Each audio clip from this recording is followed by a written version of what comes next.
अस्सलाम वालेकुम। उम्मीद है आप खैरियत से होंगे। आज की वीडियो में हम बात करेंगे एनटीएस की अपडेट के बारे में।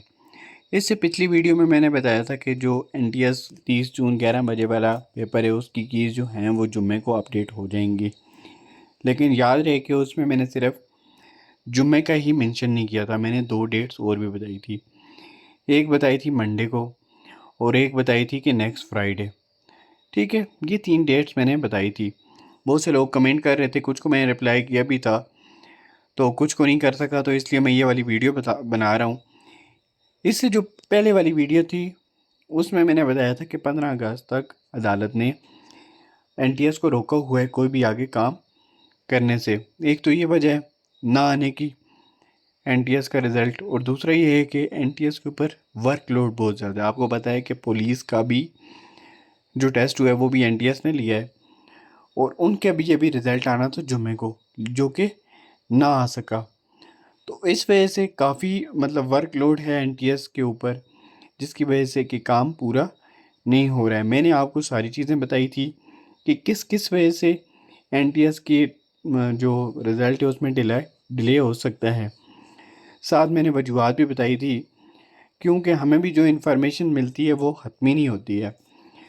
वो हतमी इसलिए नहीं होती है क्योंकि आपको पता है कि कोई भी चीज़ जिस तरह से लग रहा होता है कभी कभार वैसे नहीं होता है। कोई भी चीज़ फाइनल नहीं होती है। एनटीएस अपनी तरफ से कोशिश कर रहा है कि रिज़ल्ट को जल्द से जल्द शाया किया जाए, लेकिन अब इसमें बहुत से मसाइल आ रहे हैं। मसाइल ये आ रहे हैं कि बहुत से लोगों ने एनटीएस के ख़िलाफ़ केस किया हुआ है कि यहाँ पे धांधली हुई है, जो हैंड सेंटर है वहाँ पे नकल करवाई गई है, जो पेपर गुम हुए थे आपको पता ही है झेलम वैली में वहाँ पे। तो इस वजह से भी बहुत से लोगों ने केस कर दिया है। अब एक और नया केस सामने आया है कि जनरल लाइन वाले जो हैं उन्होंने साइंस वालों पे केस कर दिया कि साइंस वाले अप्लाई नहीं कर सकते जनरल लाइन के लिए, ये सिर्फ जनरल लाइन की पोस्ट होनी चाहिए, साइंस वाले सिर्फ साइंस की पोस्ट के लिए करें। ये वाला केस था। उसके अलावा जो धांधली का केस है वो तो आपको पता ही है। उसके अलावा जो केस है कि वेटिंग का दौरानिया 6 माह से बढ़ा के 1 साल कर दिया जाए, ये केस है।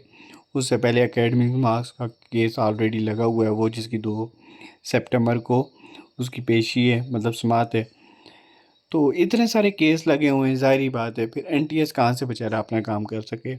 लेकिन वो फिर भी कोशिश करते हैं कि हम वक्त पे काम करें, लेकिन जो हम आवाम खुद हैं ये हम काम करने नहीं देते। तो हम खुद ही कसूरवार हैं, हम एनटीएस को कसूरवार ठहरा नहीं सकते। उन्होंने हमारे लिए फ़ायदा किया लेकिन वो उनके लिए अज़ाब बन गया। तो अब बात ये कि अब मैंने आपको डेट्स बता दी हैं। अगर इन डेट्स में नहीं आता तो मैंने साथ आपको ये भी बताया था कि अब फाइनल रिज़ल्ट ही आएगा, फिर आप करेक्शन की उम्मीद ना रखें। क्योंकि अगर देखा जाएगा वो ज़रूरी नहीं है कि अपडेट होके ठीक ही आए। अगर ज़ाहिर बात है देखा जाएगा, पेपर सारे देखे जाएंगे, उसमें जो आपको पता है कि एक डिस्ट्रिक्ट वाला क्वेश्चन है, एक मौजू वाला है। मौजू वाला भी जो है बहुत से लोग कह रहे हैं कि ठीक है, लेकिन अगर उसको भी शामिल किया जाता है तो हमारे पास टोटल 2 क्वेश्चन ही बनते हैं। वो जो बाकी लोग कह रहे हैं टीचिंग किसकी वो होती है, ज़िम्मेदारी होती है, प्रिंसिपल की होती है, कम्युनिटी की होती है, स्कूल कम्युनिटी की, ये हैं काबिल एतराज़ क्वेश्चन। क्योंकि इनकी स्टेटमेंट ही इस तरह से तोड़ मरोड़ के बयान की गई है, तो इसमें से वाज़ह नहीं है कि क्या पूछा गया। तो इसलिए इन क्वेश्चन को बिल्कुल साइड पे करें और आप इंशाल्लाह वेट करें अब एनटीएस का जो रिज़ल्ट आएगा, या तो अपडेट्स होंगी। अगर इन डेट्स में होती हैं 15 अगस्त से पहले अगर होती है मंडे को, या तो अगर मंडे को नहीं होती है फ्राइडे को, अगर तब नहीं होती तो समझ लें फाइनल रिज़ल्ट ही आएगा। तो उम्मीद है आपको वीडियो अच्छी लगी होगी। अगर नहीं अच्छी लगी तो आप कमेंट करके बता सकते हैं कि मैं किस तरह से बेहतरी कर सकता हूँ। अगर इंशाल्लाह मैं ज़रूर, अगर बेहतरी की गुंजाइश होगी तो ज़रूर बेहतरी करूँगा। अपना ख्याल रखिएगा। अल्लाह हाफिज़।